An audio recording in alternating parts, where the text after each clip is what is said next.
Ini semua teman kembali lagi di channel Pendapat Joseph. Hari ini akan membahas transfer AS Roma bersama masalahnya. Masalah yang penting di AS Roma adalah kita budgetnya sangat kurang. Bahkan untuk melakukan tur yang ke Asia aja kita tidak bisa melakukannya. Akhirnya kita mesti membatalkan 2 jadwal dan fokusnya di Eropa.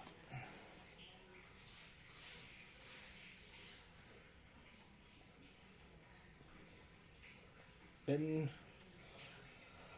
melakukan jadwalnya tuh secara mepet. Di satu sisi hal seperti ini cukup umum. Musim lalu juga pernah, 3-4 musim lalu pernah, dimana Roma dengan kemepetannya harus mencari jadwal alternatif.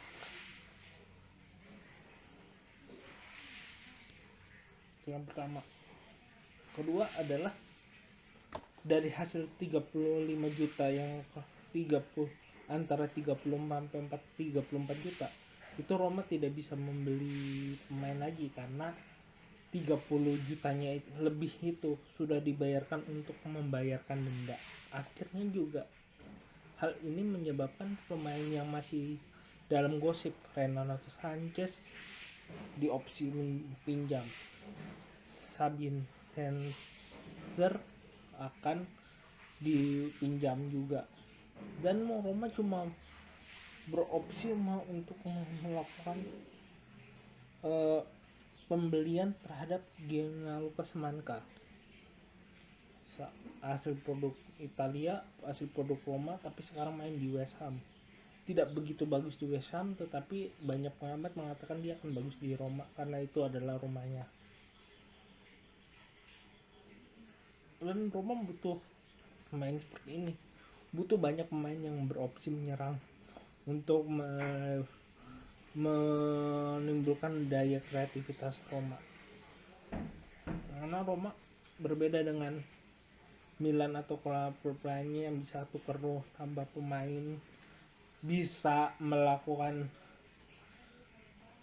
opsi terhadap sistem penjualan seperti Roma nggak bisa seperti itu. Roma tidak bisa seperti itu, sedangkan Milan bisa, Napoli mungkin bisa, Juventus nggak 50-50 bisanya, dan Inter dia sama kayak Roma opsinya peminjaman. Secara umum ya kalau dikatakan baik Italia nih posisinya tidak aman secara keuangan, sedangkan klub Inggris dan klub Spanyol masih bisa melakukan bongkar pasang pemain. Ini juga ditenggarai oleh bagaimana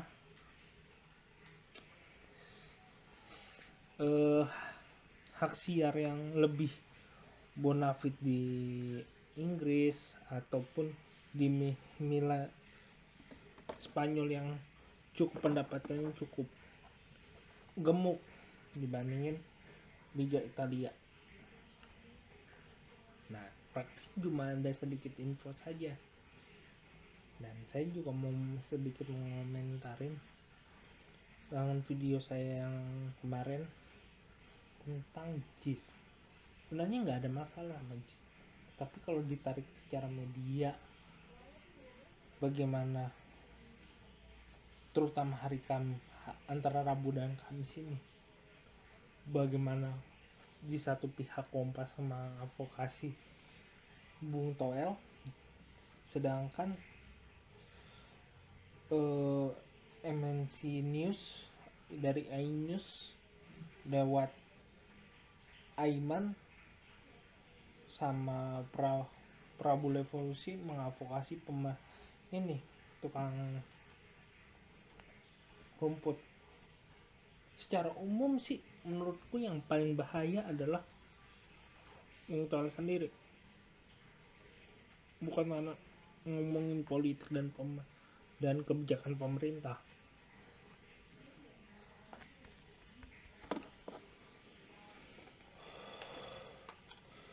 Sebagai narasumber itu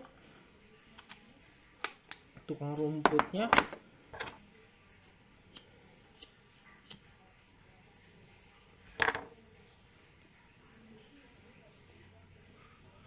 mampu memberikan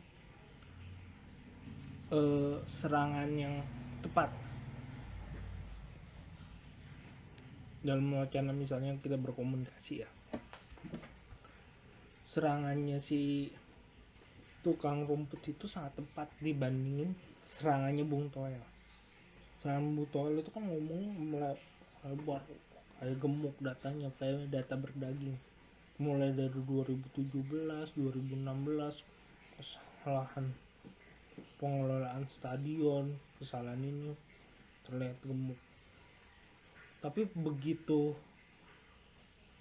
tukang rumputnya mau memfokuskan pengelolaan rumput dan kerjasamanya dengan FIFA di tahun 2020 sampai 2023, dia berhenti pada saat ngomongin saya masih kontakan sama FIFA.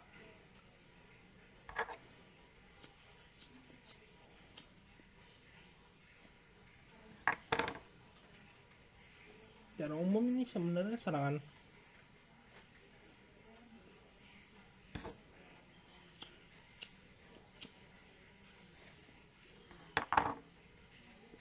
cukup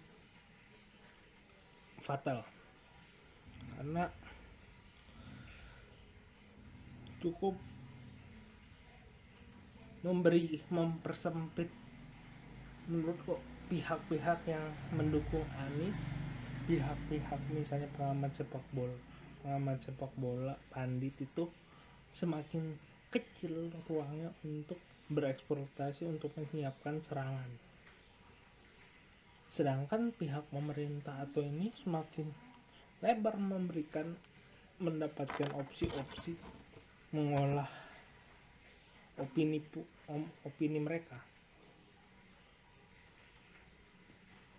Saya bilang begitu. Kalau menurutku sebagai orang yang mengelola stadion, fokusnya ke rumput, dia ikut mengelola, terus dia bisa ada berarti menurutku bukan insepan jempol dong dia kerja dari 2020 sampai sekarang itu punya kontak FIFA.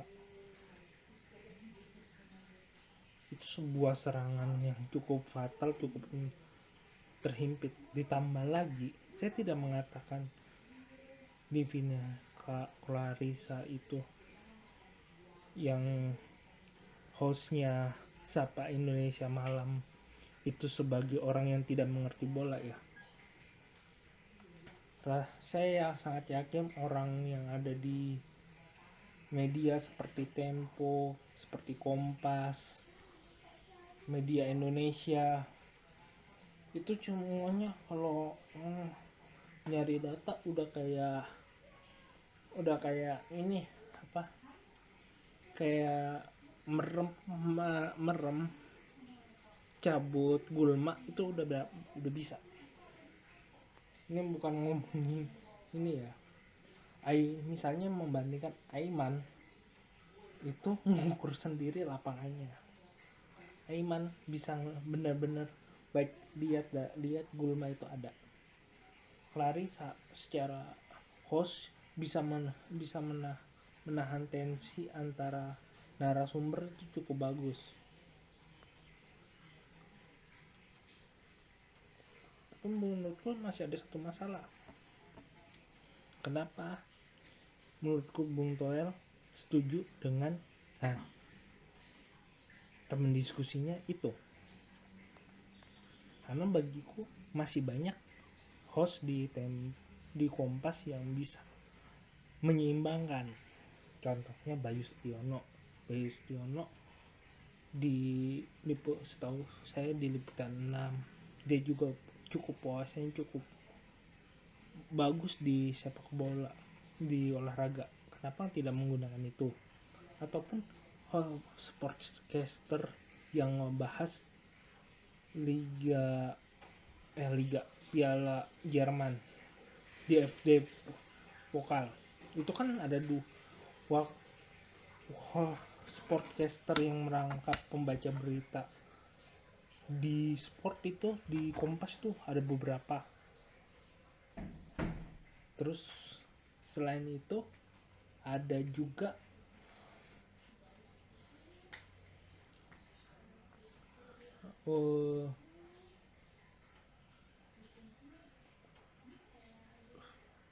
kemampuan mereka, beberapa pencari berita yang bukan di Kompas ya, di waktu Piala Dunia itu juga buat acara juga banyak.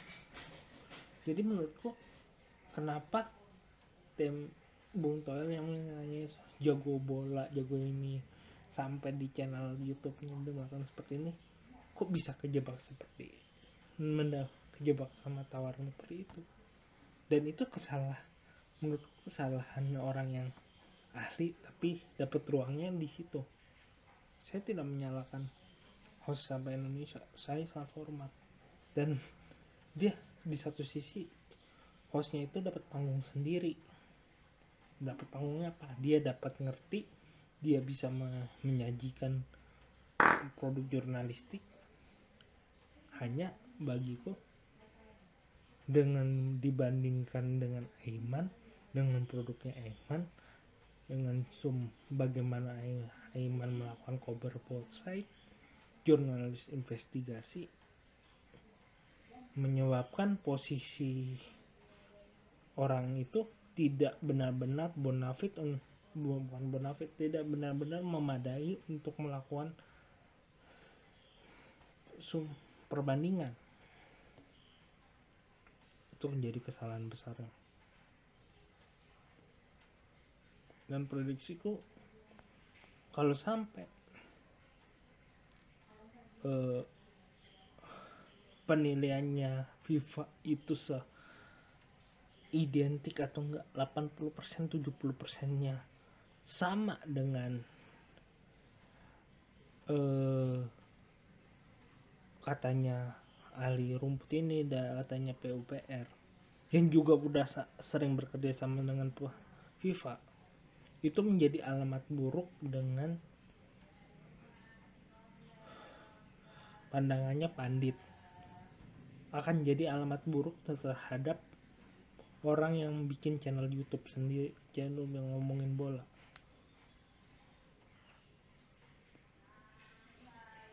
Karena satu kesalahan itu akan diulang-ulangin dulu minimal sampai 4 bulan 6 bulan.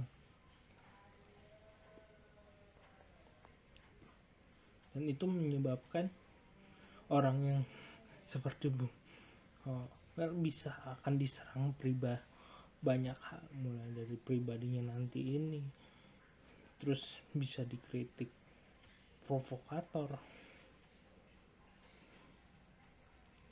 kan tidak aman begitu. Oke, cukup sekian dari saya, kurang lebihnya mohon maaf kalau ada kesalahan. Kalau ada kritik dan saran tulis di komentar. Jika mau berinvestasi, klik link Saweria di deskripsi. Subscribe Pendapat Joseph, like video ini. Terima kasih.